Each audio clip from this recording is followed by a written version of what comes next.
And continuing our coverage of the Murdaugh murder trial right now with Scott Mongillo of the Bland Richter law firm. Scott, thank you again for being with us and to kind of help us understand beyond the headlines what we are seeing in that Colleton County courtroom. Let's talk about one of the big takeaways from this week so far.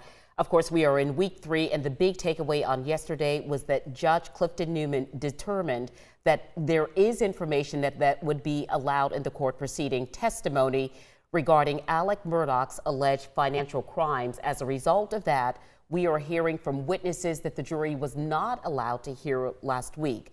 These witnesses who've been on the stand yesterday and today have been compelling and credible, at least to those watching. Absolutely, and thank you for having me. So I think to answer your question, I think we have to have a quick recap of where we're at. Remember now, when Ronnie was with you, he used the analogy that the trial is like a house, right? Week 1 was we built the foundation. Week 2, we went vertical and we made walls using the timeline. The state wants to build a tiny house, so their timeline's very tight.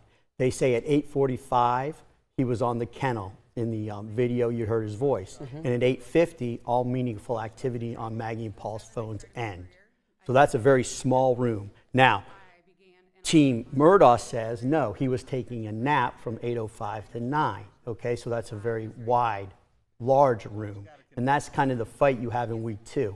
Now, week 3, with this character evidence, what we're doing is we're painting those walls. We're using the character evidence, the state is, to paint Alec Murdaugh as a liar, a cheat, and a thief. So to do that, they brought in their first witness today, was the CFO of the Murdaugh law firm. And now she has testified 3 times. She's testified in the Russell Lafitte trial, she's testified in camera, and now before the jury. And so this witness is very credible. And she basically, I tried to count the times for you that she said Alex stole the money, but it was just impossible. Alex stole the money, Alex stole the money, Alex stole the money.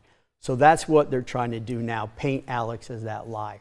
And Scott, what's interesting about this particular witness is she is someone who seems to know Alec Murdaugh very well. She says they went to high school together. She's known him all his life.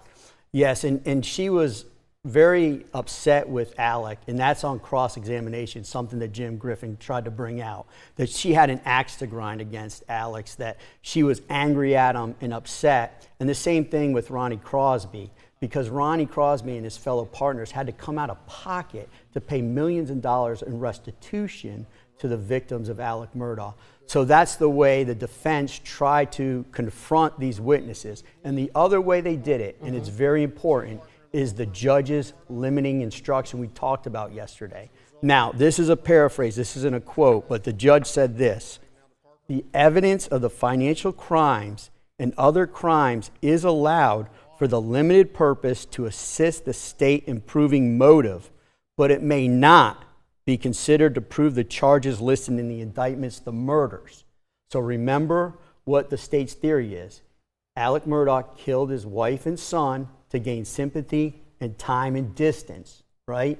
So again, they want to make those walls tiny. And the team Murdaugh wants to say, no, that's not correct.